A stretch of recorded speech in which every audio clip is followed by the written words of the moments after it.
Before we decided to get married, I told my husband I couldn't see us long term if he didn't get more friends, male friends particular. And here, there's a lot of reasons why this is important, but I'm going to tell you the most important reason in just 1 second. Now, for those of you who are new to this conversation, I wrote this article for Harper's Bazaar that went viral about men's friendships. One of the reasons why I wrote this article is because it broke up my relationship before my husband. He didn't have any friends. And I learned the hard way that a man without any friends is going to make a terrible partner. I mean, not always, but in my experience, if they do not have anything going on outside of y'all's relationship and they don't have like community outside y'all's relationship, everything's going to fall on you. Also going to make terrible decisions. They also have no one to process your relationship with unless they're going to therapy. And most men who don't have friends are also not going to therapy. And I don't want to be anyone's free therapist unless you're going to pay me like $350 an hour. I'm not going to be your therapist, especially since I spend a small fortune on therapy and healing my crap. So besides all the reasons I give in that article as to why it's really important for men to have friends, and I mean real friends, the most important reason is I do not want to be the only person taking care of this person. Because let's be for real, that's what's going to happen.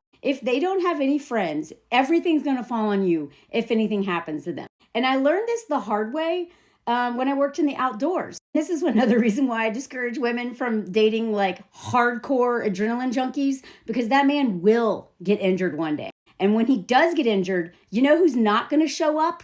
His friends. Because all of those friends that he does these hardcore sports with, a lot of them are doing the same thing that he's doing, which is oftentimes, not always, oftentimes running from trauma, running from dealing with their past. And if they're doing that, they're probably not really being super emotional and vulnerable with each other, and they don't really know each other. They just bond through danger. And I used to do that. I used to have so many close friends that I bonded with over doing reckless things. When I was in high school, it was over doing like all the things, right? I had my closest guy friends. I was me and a bunch of dudes and my one other girlfriend. And we bonded over doing like reckless, substances. And then when I got arrested, I was on house arrest for a whole summer. I lost all my friends because those guys didn't care. They didn't visit. They disappeared. Because the one thing that had bonded us was something dangerous. And once I couldn't do that dangerous thing anymore, they didn't care. They didn't visit me once. My boyfriend didn't even visit me on house arrest, but a few times. But he was also busy cheating with another girl. Anyway,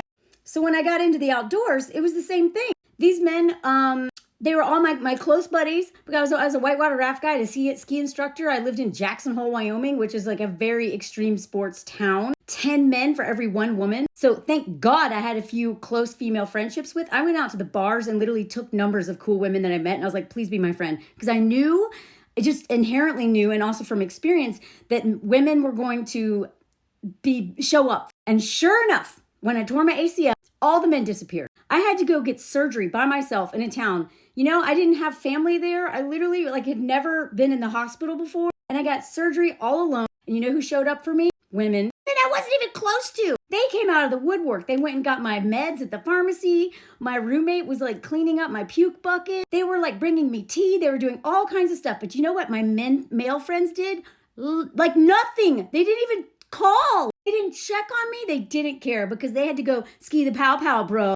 And so when I learned I was in the outdoor adventure world for a long time, and most of my friends were men, and they sucked at friendship because they only showed up for what served them. When it came to actually giving and, having to pour into someone and take care of someone, they're not interested because they would rather go climbing. And so when I got into my 30s, I was still climbing and had a lot of climbing friends, even though I had moved to New York City and had more friends who were not reckless, who would actually show up for me. I kept trying to hang out with climber dudes. And one of my guy friends got seriously injured. And I always sensed that he was an alcoholic. And as soon as he got injured, he fell into alcoholism. And he was utterly alone and bitter. And he had no one to take care of him because he didn't do anything for anyone else. And all of these guys wanted to go climbing. The only people who showed up for him were women. So if you marry a man, or even connect your life on some level with a man, especially one who is into outdoor sports or any kind of sports that's dangerous, and that dude gets injured, none of those men are going to show up for him unless he has a group of guys that he literally, with intention, gets vulnerable with, actually builds a real relationship, real community with. If it's just their climbing bro, those men will not show up. And so I've seen it happen so many times. These women will date these men who are reckless, but they're fun and they're cute and they're in shape and they're exciting and all this stuff. And then they get injured. They break their back or they like break their femur in half. Guess who has to take care of them? That one woman. And a lot of these men know that. A lot of men know that they're screwed if they don't have a woman around who's going to pick up the pieces. So either it's going to be their mom or it's going to be a girlfriend. Not only to take care of them when they fall, but to hold all of their stuff in storage because they're always on the road, always living in a van, always traveling. They're gone all the time. Don't actually pour into community other than the climbing community, which is full of a lot of men whose value system, especially the older they get, is still about me, getting high on adrenaline and not about what can I do for others. And, especially if they have kids, they are not going to be around to raise those kids because, climbing trips take the whole weekend or 4, 5, 6 days, 2 weeks, whatever. And climbing's not really great for babies. Now, am I saying that all climber men are terrible parents? No, I know some who are great parents. It requires a lot of sacrifice. And those men also spend time building community. So I kind of learned a lot of these lessons the hard way because I was in a very extreme world. But luckily I learned them early on, that men without friends, and I mean real friends that they actually maintain a connection to, that is not just about like watching a football game together or doing something terrifying together or whatever. It's about literally sharing and caring and showing up for each other and helping each other move and stuff like that. Then those men are just, they're going to be terrible partners. And if you marry one of these men who does not have anything going on outside of your relationship other than these like surface level friendships, you're going to get screwed, especially if he's into outdoor sports, because especially if it's a reckless, dangerous sport, he will eventually get injured. A lot of times he won't have even insurance or anything to cover that because he's been doing like these homosexual lifestyle of just living in a van and jumping around and blah, blah, blah, blah, blah. He's got no savings, nothing. He has nothing, no safety nets if he gets injured. And then on top of that, because he hasn't been going to therapy and dealing with any of his emotions, again, this is not all climbers. I know some that are not like this, but it's very common. When he can no longer do the thing that he uses as a replacement for healing and therapy and work and community building, when he can no longer do that thing, he's going to be a mess. Not only is he going to be a physical mess and he's going to be in bed, but then he's going to be what every woman I know who's ever dealt with a man who's unemployed or sick for a long time, he's going to be depressed, Debbie Downer. I don't even want to say Debbie Downer, Derek Downer. So then you're going to have to deal with his moods. And we know that men weaponize their moods. They will literally just be in a bad mood and not even care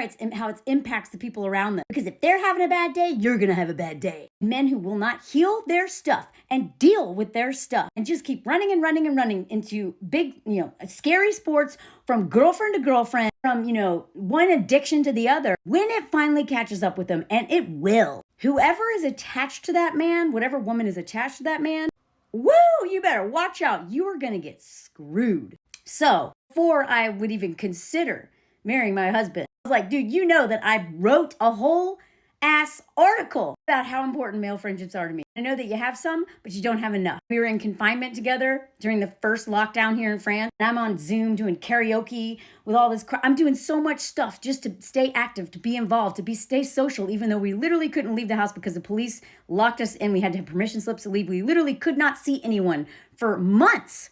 But I was still showing up and building community even within a house where I couldn't physically see anybody. And he wasn't doing that.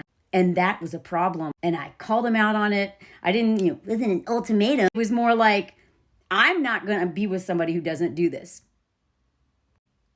To do with that information what you will. And boy, did he do with that information. He started a men's group with this book, which I mentioned in my article, well, among other resources, lots of them about how men can find and build community in a healthy way instead of in this like Kenschmel way around hating women. 3.5 years later, they're still meeting. And then he started a second men's group because he loved that one so much. And those groups changed his life. They changed his life. Anytime he has a problem, he takes it to the men's group. I mean, I'm here for him.